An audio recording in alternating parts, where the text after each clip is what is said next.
I don't know, you guys. I feel like we're at a point where we're waiting for the other shoe to drop, right? Like something else has to be coming because we had so much craziness happen in the past few months, and it feels like we've hit a calm spot, if you will. But I don't know. Something's on the horizon. Welcome back to Black and Classic Podcast. I'm your host, Brittany Monet, where we talk all things politics and pop culture. Blackness, that black power, that black pushing them to identify with black culture. I think that's what you're asking. I have no. Okay, welcome back to another episode. This is episode 152. And guys, I'm going to be honest, I don't have much to talk about. Like I said, I didn't believe that there was much happening. There are things happening, but I feel like stories need to develop. So we'll just touch on a few topics in local news and in our headlines. But before we start, let's get into this recap. So I posted some segments from episode, I think it was 150, right before I posted episode 151. And let me tell you something, you guys out there did not like that I called Trump the biggest hater. But I felt like it was such an honest take. You know what I mean? One gentleman even said that I was utterly clueless. And when I told him thank you for watching, he responded with, took me 1 minute before I commented and left. Well, that's strange because somehow you called me clueless, but you only watched something that was, I think, about 10 or 15 minutes long for 1 minute. Make it make sense. You can't. You cannot reason with someone who is just hell bent on being a part of something. But you know what? We'll get into that a little bit later. Let's jump into our local news.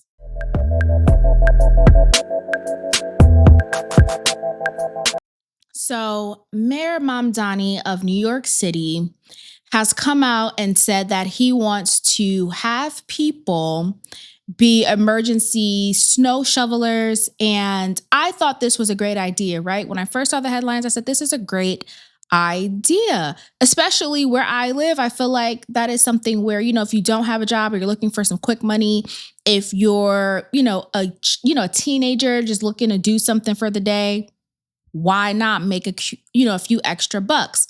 But somehow the internet made this a negative thing. And their biggest thing that they were sticking to was that he was requiring 5 forms of identification to shovel snow. Now, mind you, I was confused when I saw this backlash, y'all. I'm not going to lie. I was confused because I'm like, what do you think his motive is to say bring in identification? So, of course, I had to go and look into it because I'm just not going to believe some tweets and some retweets and some people being angry, right? Let me go look on the website as if I was going to apply for this and see what they're requiring. So they're requiring you to be 18 years of age, eligible to work in the United States, and able to perform the duties, meaning lifting this heavy snow.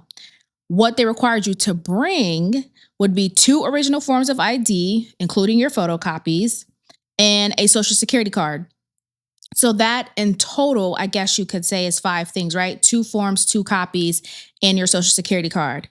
Where I got confused at that and why I didn't understand why this was such a newsworthy headline is, has anyone applied for a job lately?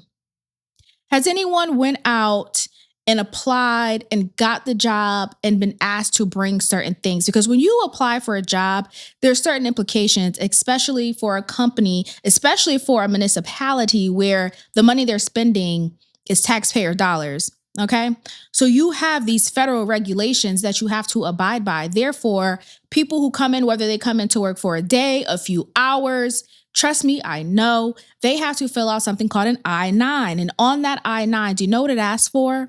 It asks for proof of identification. And that proof of identification could be 3 things. It could be 1, your passport.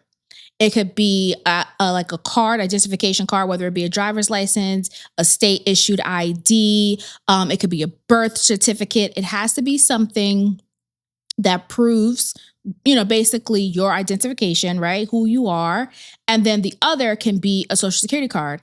So if you have your driver's license and your social security card, then you've met the requirements of that I-9 form. Please Google the I-9 form if you've never had a job and you've never had to do this before. But most jobs, they will either ask you to bring it, and then what they do is once they collect those items, they go behind the scenes and fill out this paperwork. But coming from a girl who used to work in human resources, I have completed hundreds of I-9 forms, and I can tell you, those are the two easiest things to tell people to bring, especially when you have an I-9 form, because I feel like people don't know this. Maybe you've never had a job, so this seems like outrage, right? To ask for identification. When you have this I-9 form, understood, you have to attach the copies to show proof that you saw this form, that you are witness that this form did exist. It was valid. It was a hard copy, yada, yada, yada, right?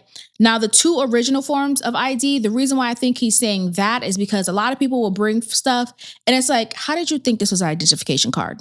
A driver's license, sure, but is it valid? A lot of people have a driver's license and it will get my words out. It will have been expired for the past 3 years. You know what I mean? They're just walking around with it because it has their date of birth on it. You got me? I've had people, be like, oh, this is my, gun license. That is not a form of identification. They'll say, oh, this is my school ID. Given the age, maybe, but they said 18 years of old, so you most likely are a high school graduate or something like that nature.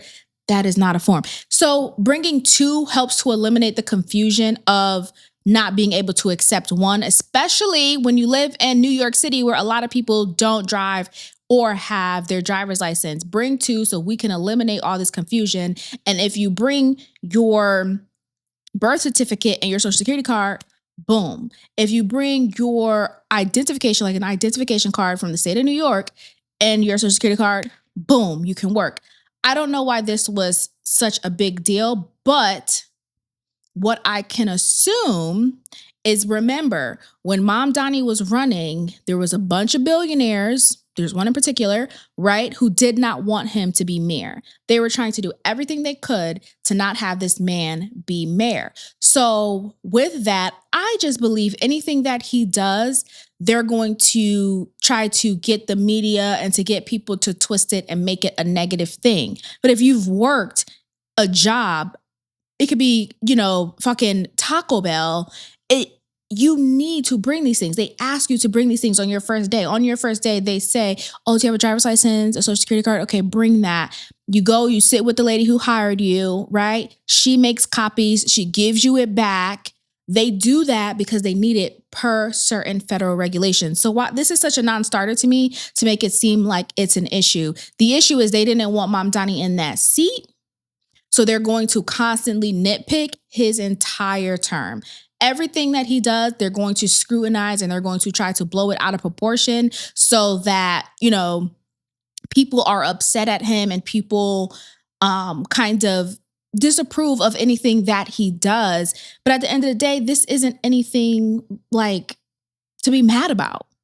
Let's be honest. This is nothing to be mad about. You can have some 18-year-olds, 19-year-olds, 20-year-olds who weren't going to be doing anything anyway and have them go, shovel Central Park and, clear the roadway, clear the sidewalks and make some money while doing it.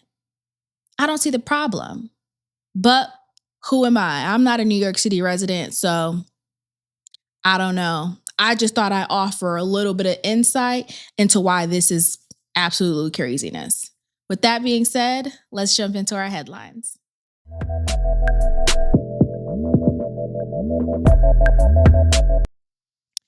So guys, if you don't know, let me be the first to say I am obsessed with drug cartels and things like Narcos, El Chapo, Cocaine Cowboys. I don't know what it is. I don't know if it's because it's been the shows that I've watched, even like Mafia Mob, when I watch the shows, they're just so intriguing to me. So when I read this headline about the cartel leader that was, taken out by the Mexican military, I was like, ooh, like, let me look into this. So recently on Sunday, his name is Nemiso Ruben Asiguero Cervantes, aka El Mencho. I'm just gonna call him El Mencho because his name is very long. I don't got time for all that, okay? Now, he is the leader of the Jalisco New Generation Cartel. The reports are kind of comparing him to like El Chapo, right? Like El Chapo, of course, we know his story, but now this is like our new El Chapo, and he was taken out by, like I said, the Mexican military army on Sunday. And what happened is one of El Mencho's, I know I'm probably saying that so American, but whatever. One of his romantic partners, okay, gave intelligence or information to say, okay, this is where he's hiding out at. So they got their little operation together to go and get him. Now, when they got him, he got wounded, okay? And they put him on a flight to take him back to Mexico City. And when they took him back to Mexico City, in that transition, he had died. Now, it's so interesting because after that, it's been just pure pandemonium and chaos in Mexico. They've seen, cars being burned. The cartels are blocking certain roads. It was like 250 points around Mexico and about 20 Mexican states where they're just like wilding out, basically, right? And so with all that being said, my biggest question was like, okay, well, what was the goal of this? Of course, it's drug trafficking and everything like that. But, AP News was reporting that they did this also to kind of be in favor of Trump because Trump was looking to, and we'll discuss more, do these tariffs. And then he was saying that he would unilaterally decide to send, the military in if they couldn't stand on business with the Mexican cartels. They're like, look, they're running amok. Their drugs. I think he was like really big. El Mencho was like really big in fentanyl. So they're like, look, this fentanyl is wreaking havoc over here in the States. Y'all need to get it together or I'm going to do X, Y, and Z. So they're like, no, you won't. We're going to stand on business and we're going to get this guy. And they did. So in that, they were able to seize rocket launchers, which insane. They're saying these rocket launchers could take planes down. And it is reported that in 2015, I did read that they did take like a Mexican army plane down or something like that. Fucking crazy, let's be honest, okay? And also about 8 of their cartel members were killed.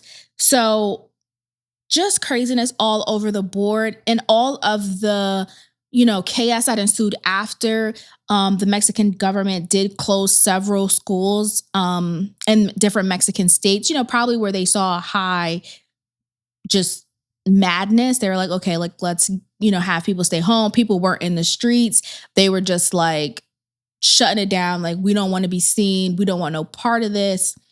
And so it's kind of crazy in Mexico right now. So the biggest concern is who's going to take over? Who's going to come in their place? Are they going to push someone up in the ranks to take over? Or are they going to bring someone in from the outside and, take over this drug operation? I feel like in the way that they're acting, they might, I don't know, speculation, right? They might just move someone up in the ranks because it seems like they're going crazy and no one is at the head. So they're all just acting out, right? That's what it seems like to me. Their other biggest concern is that they're going to do a full-on attack against the government. And I think that's what we're seeing. It was also, as I was looking into this, I go to another site and then there's breaking news that about 25 Mexican National Guards were killed in an attack. So I think they're at the point of full-on attack against the Mexican government. So I definitely think that's something to, be aware of. We've seen, there was also what was his name? The other drug dealer that Trump went and took out. I forgot not took out, but, brought him over to America. I forgot his name, but you guys remember They also got the Olympian who was down there selling drugs. What was his name? El Mayo or something like that. They also got him. So, I mean, they're trying to do their thing and their due diligence and clean up Mexico. But I just feel like, I don't know. I feel like it's going to get messy before it gets better because Mexico is a hell of a place for drugs. You know what I mean? I will say, hold on, let me say this. If you are thinking about going to Mexico in the next few months, especially, you know, it's about to be springtime. If you're in the East Coast, it just snowed. It's probably still snowing. You want to get out of the snow, go somewhere hot. Let's avoid Mexico though. Yeah, let's avoid Mexico. Let's think maybe Puerto Rico. Let's think DR if you want to do like a quick trip. Shit, even I was gonna say even go to Florida, but yeah, we might avoid Florida too. Let's just avoid Mexico. You know, call up the airline, call up, you know, your travel agent, whoever, Delta, Southwest, whoever. Just call them up and see if you can switch some things around. I don't think Mexico is a place we want to be going in the next few months. I just don't. I don't think that's where we need to be. So if you had a flight to Tulum, Cancun, go ahead and get that changed. Don't say I didn't warn you. Go ahead and get that flight changed because this is not where you want to be. And with that being said, let's jump into our next topic. So guys, we spoke about this on episode, I want to say 145. We talked about how Costco was suing the Trump administration, getting in line for those refunds because the tariffs were going crazy. And they were like, look, we're not trying to impose this onto our consumers. We're going to eat the cost. But when y'all decide that these tariffs are illegal as we think they are, we want our money back. Okay, so the time has come. The Supreme Court strikes down Trump's sweeping tariffs. And now, you know, of course, Trump is doing Trump's thing and, oh, I can do what I want and I'll find a way. Like, we know he does that.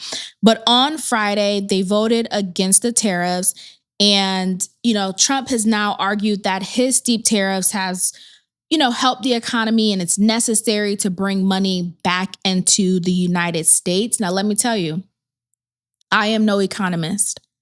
I am no financial guru. I don't know nothing about nothing, okay? Especially when it comes to tariffs and the economy and this, that, and the third. I don't know. What I do know is that they are reporting that Trump has made a lot of money. Trump's friends and him, all them, have made a lot of money. I know as an American, I have not. Y'all let me know. Have y'all? Oh, okay. Okay. I don't know who this wealth is coming back to, but yikes.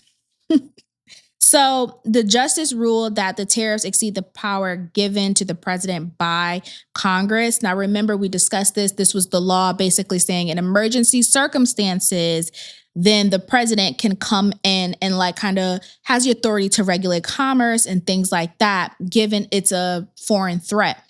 Trump tried to use this law and say, oh yeah, that also applies to tariffs. And that was where the debate had sparked. Now, although they voted it down saying it was illegal for him to do that, it really doesn't cover tariffs.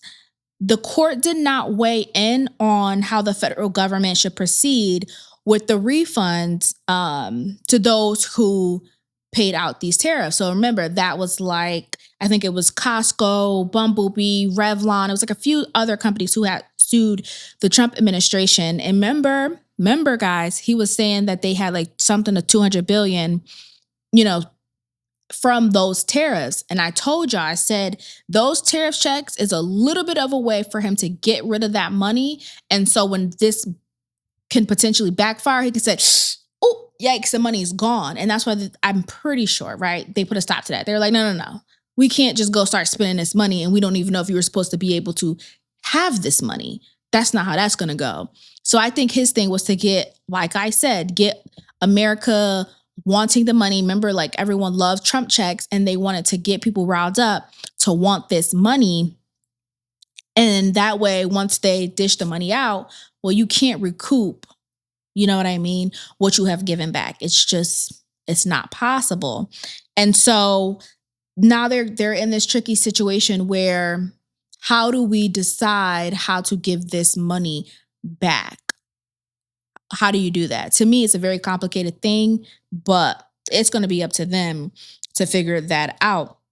Supreme Court Justice Brett Kavanaugh said that they may be required to refund billions, even though the costs have already been passed on to the consumers. Thank you for acknowledging that. A lot of these companies have raised their prices. I don't know if you've been shopping recently, but they've raised their prices astronomically. I mean, it's absolutely crazy. So we are already, that's what I'm saying, bring wealth back to the US.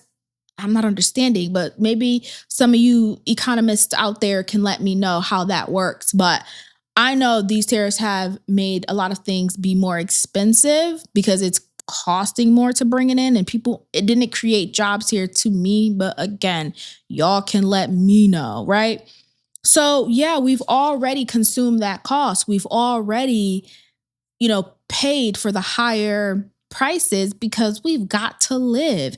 So that's that on that. Now, what I will say is Trump was a little upset because some of the people that he, put into these Supreme Court seats voted against him. So the ones that voted that this was illegal was John Roberts, Neil Gorsuch, which was someone that Trump put in. Amy Coney Barrett was someone that Trump put in, voted against him. Sonia Sotomayor, Elena Kagan, and Ketanji Brown Jackson also voted against it. The ones that kind of were like, let's not strike this down, we feel like Trump did the right thing, that was Clarence Thomas, of course. I don't know why we would be even shocked about that. Brett Kavanaugh also did, and Samuel Alito. All three of them are Republican Supreme Court justices. Now, it's not clear how the decision restricting Trump's power to unilaterally set change to these tariffs might affect other deals. But again, it's just kind of like that initial, was he right, was he wrong? And yeah, he was wrong. And also, polling has found that tariffs aren't broadly popular with the public amid wider voter concern about affordability. Yes, we don't we get it, but not if you can't then do something with that money. Like, you got this money and now this money is just sitting here in limbo. And we have to continuously, while you guys get this sorted out, we still have to continuously pay higher prices for our products, because half these products are made in China. You know what I mean? Made in Japan, made in, coming from Spain and all these other places. We have to eat that cost while you figure it out. And I don't see how that helps us out in the affordability. I don't get it. But again, maybe you out there understand it. Help a sister out, because I am confused. All I know is when I go to buy certain things, I'm like, excuse me? Huh? And then are we really going to see them lower the prices? Come on. Are we really going to see them lower the prices? Please. Now, Justice Roberts said, and the fact that no president has ever found such power in this law is strong evidence enough that it just does not exist. So we'll see. I don't know how they're going to handle the refunds. I think that's the biggest thing that I want to pay attention to, is how they're going to handle the refunds, because what does that look like? Do you prove, right? Do they have to prove how much they paid? And I don't know. Some products might be more expensive to make, so maybe it's higher, or, I just don't get how you would do it, But again, it's so funny. I don't think I mentioned this. Maybe I did, but in Cat Williams' new comedy special on Netflix, he says that Trump does stuff today and figures it out tomorrow. And that is so true. This was kind of that thing, right? Like, he will do something, sign an executive order. He wants it done today. And then tomorrow it's like, oh, that wasn't the best idea. well, let's just see how we can figure it out. And it's not him saying it's not the best idea. He stands by all his ideas. It's other people being like, hey, that might not have been the best point to do that. So let's figure out what we can do. You know what I mean? And that's just where we are. And now it's kind of like a little bit of a fucked up situation. So I'm really interested to see how this keeps evolving and where it goes from here. But, and speaking of polling, it is very interesting, right? Because to me, a lot of die-hard Trump supporters they're very cultish. Like it's a cult like behavior. It's a cult like mentality. And there's this thing where he can just do absolutely no wrong. I don't get it. But again, I don't really have a cult like mentality. I just can't. I don't love to allow people to think for me. You know what I mean? It's not that I have a problem with authority or anything like that. I just want to think for myself. And I don't want to follow behind somebody who is supposed to think for me. I don't know. I've just always been that way. I don't love that. But a lot of Trump supporters tend to just follow along. You know, it's a very sheep-like mentality, you know?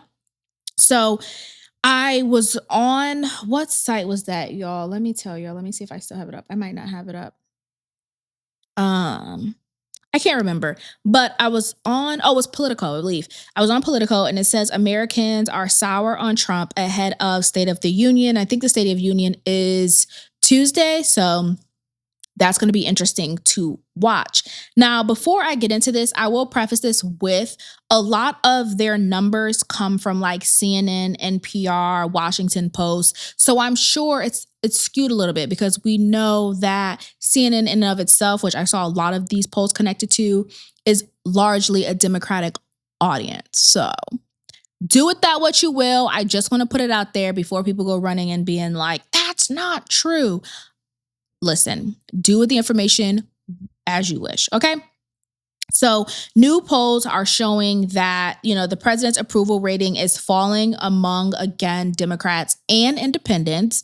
However, it remains strong with Republicans. And I think it remains strong with Republicans because they have that cult-like mentality and they have this loyalness to Trump that is just, it's like something I've quite literally never seen because he is such a big figure and they just really ignore where they are and what he is doing. And I don't understand why. I don't know if it's just because it's an outright, I want to disagree with the other side, or it's an outright disdain for the other side. What is it that drives you to support someone who quite literally is just not not who he appears to be? I don't know. I can't understand it, okay? So now 39% of Americans approve of, you know, how Trump is handling the country, and 40% of Americans strongly disagree. The White House spokesman Davis R. Ingalls said the ultimate poll was the election in 2024. I will not lie, okay? He ate with that one. He said, look, I don't care nothing about y'all numbers. What happened at that election? Oh, listen, hey, when you're right, you're right. You know what I mean? The people spoke then, and that's why he in that White House. So as far as the State of the Union, a lot of Democratic people, about 79%, I rather, will say that it'll be weak, right? Like his address is going to be weak because look at the country, you know? And then 77% of Republicans say it's going to be a solid State of the Union because they believe the country is in good standing. Now, as I was reading through this, polls among the Republicans are strong, right? His numbers are high, but slowly they're starting to dip. And I think if we flash back to what we just talked about with the tariffs, where people he put into these seats are voting against him, The writing might be on the wall. Slowly but surely, people might be deprogrammed. You know, they might step away from the cult. It will be surviving MAGA. You know what I mean? Especially as we look at, you know, what Candace Owens is doing and how crazy it looks with Turning Point USA. The more he leans into that other side with them other people who you know, they who shall not be named, the more he leans that way, I think that's where the dip is, because everyone was for America first. That is why he was in the White House, is because he was so strong with that, and he ran on this anti-war and we're going to build back up the economy. And when I was in the office, the economy was good. And, you know, he just made Kamala look like she had no idea what to do when she got into office. But I think slowly but surely that will start to change. Now, will he lose a large, you know, a large part of his fan base? No.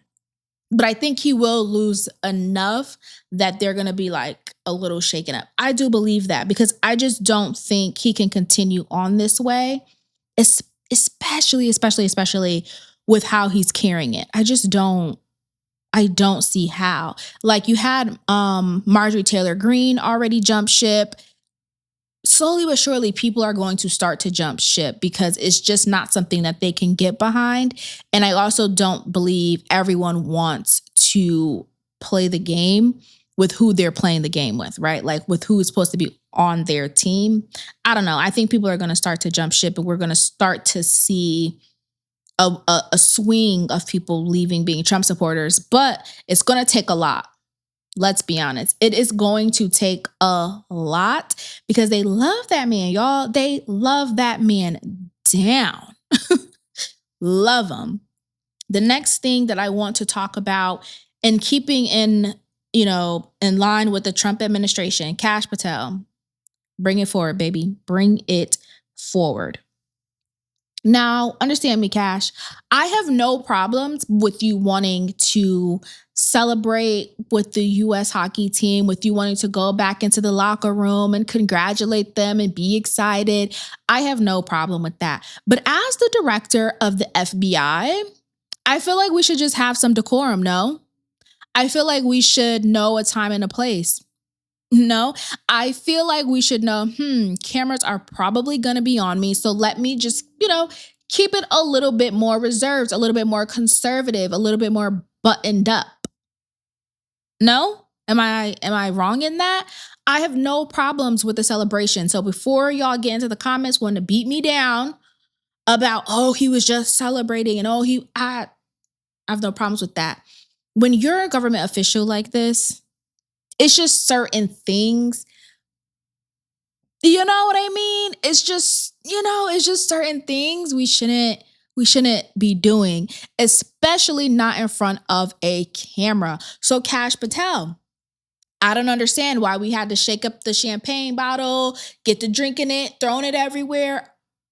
Sir, I don't understand. I don't understand. Maybe we can go back there, a few claps, a few go USAs, you know, a few pats on the back. You know what I mean? Cool. If you want to do that, maybe let's do it at another time. Maybe let's collect cell phones. You know what I mean? Let's not.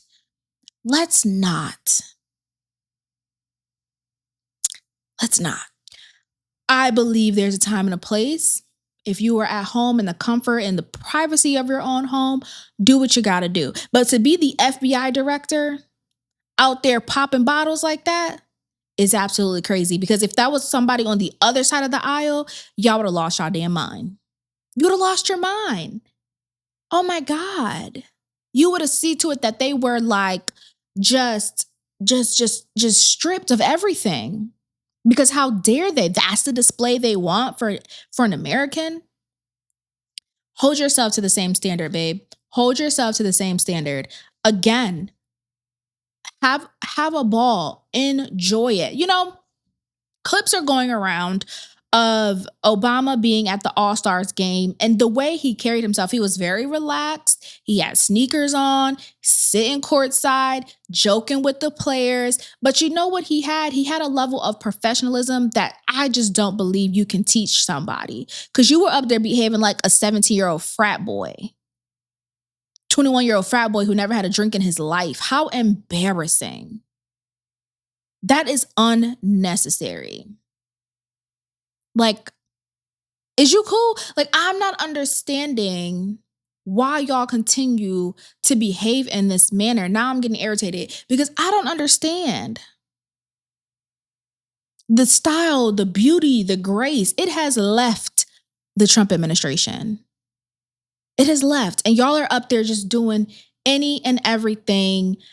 And because y'all have this strong cult following who just turns a blind eye, then you're not pulled to the carpet. But enough is enough. They already were mad because they said you was over there on government dollars. And your people had to come out and be like, no. He actually did have some meetings and he just stopped by to support. But wasn't you the same one that wanted to change all the vehicles from like American-made brands to, I think it was like BMW or something like that? A non-American brand?